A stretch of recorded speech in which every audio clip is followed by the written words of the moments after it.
Greetings, Science fam. Today we're going to be dealing with the mole concept lab, which really is just an activity to look into things that are really small pieces and trying to find a better way to count these small pieces without just saying, 1, 2, 3, 4, 5. So right now today we have plain old rice, grains of rice, and we also have lentils. If you guys don't know what lentils are, they're also little legumes, like little beans in that, but we've got red lentils here.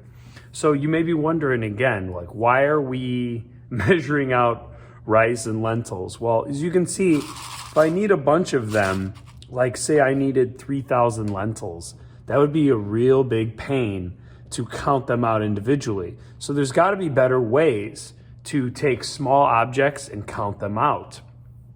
So we're trying to figure out that way to do it so that it relates to something we're going to introduce to class, which is called the mole, which is a number that helps us represent a large number. Because atoms are so small, we're not going to be able to count out atoms individually.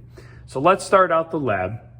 First thing it's going to do, if you take a look, you have your data table right here. As we go through the lab, please fill out your data table so that you have the data you need in order to answer the questions.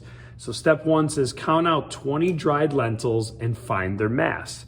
Okay, so I have my scale. I'm going to put my weigh boat on there. Notice the boat has a mass of 2.48 grams. So I'm going to zero that out. The reason I'm zeroing it out is so that the mass is erased of the weigh boat so that I only take the mass of the lentils. So I'm going to put 20 lentils. 1, 2, 3, 4, 5, 6, 7, 8, 9, 10, 11, 12, 13, 14, 15, 16, 17, 18, 19, 20. Now, if you look, that was painful just to count out 20, right? But the reason that we're doing this is we're trying to show you that there's better ways to count small objects than just by counting them out individually. 1, 2, 3, 4, 5, 6, 7, 8, 9, 10, 11, 12, 13. Okay, so if we look, the mass for our 20 lentils, which is right here in this box, is 1.14 grams. Go ahead and write that down in your lab. Now, step 2 is calculate the average mass for one lentil using your data from step number 1. All right, so if 20 lentils is 1.14 grams, what is the average of just one lentil? So we will take 1.14, which is the grams, and we will divide it by 20. By doing so, that's going to give us the average mass of one lentil, which is approximately 0.057 grams. So in the calculated average mass, you're going to put 0.057 grams. That means that we think that's the mass of just one lentil.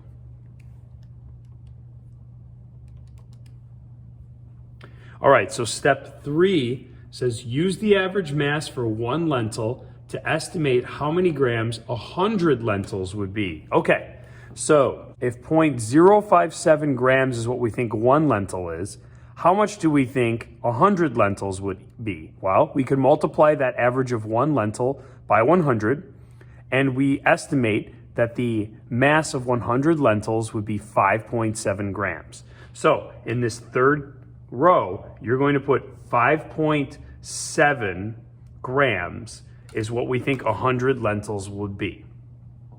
Okay, so that's an estimate, right? We didn't measure out 100, we estimated what or how much 100 would mass out to be. So now that we do that, we now are going to take our next step. Without counting the lentils, place the lentils on the balance until the mass of what you thought 100 lentils would equal is reached. So since we thought that 5.7 grams is what 100 lentils would mass out to be, let's get to, on the scale, about 5.7 grams. 5.7. Getting close here. 5.2, 5.3. Oh, we're getting close. Ooh, there we go. Right on the money, just about. 5.69, 5.7 grams. Perfect.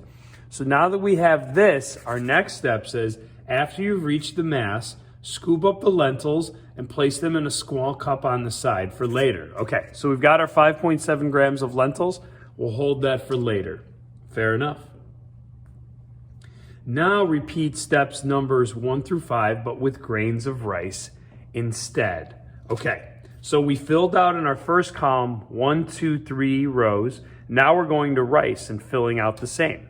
So let's do that. Let's take a new weigh boat and do the same thing we did with the lentils, but for grains of rice. First thing we're gonna do is count out 20 grains of rice, which is a little tedious. 1, 2, 3, 4, 5, 6, 7, 8, 9, 10, 11, 12, 13, 14, 15, 16, 17, 18, 19, 20. Ooh, that was painful, right? Now we have 20 grains of rice, and that mass is 0.34 grams. So right here under rice, for the mass sample of 20, we're going to write 0.34 grams. Now, the next spot is calculate the average mass of 1 grain of rice. So if 20 grains of rice is 0.34 grams, if we divide by 20, that means 0.017 grams is 1 grain of rice. So right here in the second row, we're going to write 0.017 grams to represent the average mass of 1 grain of rice.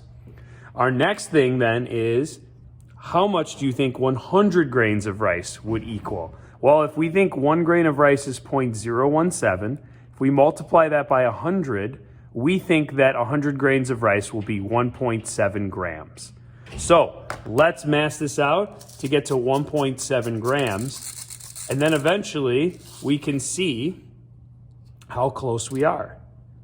Oop, almost there. 1.7 grams. Oop, slightly over. That's okay though, super close. 1.71 grams. 1/100 of a gram is pretty darn close, and I don't want to cut a piece of rice in half. Okay, so that means I've filled out my 3 rows, but we still have these bottom 2 rows to fill out for both. So let me put this to the side and let's see what our next step is. Now that we have all these steps, you should have 2 different cups that you are hoping have around 100 pieces in each of them. Count out each lentil in the small cup and record the number under number actually counted. So for this next row, we're gonna actually count and see how many lentils and grains of rice we had and see how close we were to it. So I'm gonna count them out and put them in piles of 10. And we'll do a little magic of video, and I'll fast forward this part. But let's see how close we came to 100 lentils. 2, 4, 6, 8, 10. 2, 4, 6, 2, 4, 6, 8, 10. And then 4 more. All right, now that we have our piles here, let's see. These are piles of 10. So 10, 20, 30, 40, 50, 60, 70, 80, 90, 100, and 4 left. So we ended up with massing. Instead of our original of just saying, hey, give me 100 lentils, we used the mass instead. But by massing it out, were we close to the 100? Yes. We ended up with 104. So under lentils and number actually counted, write down 104. That's how many we actually found by just using the mass. Now you know what time it is. We have to do the same for the grains of rice. So let's count that out.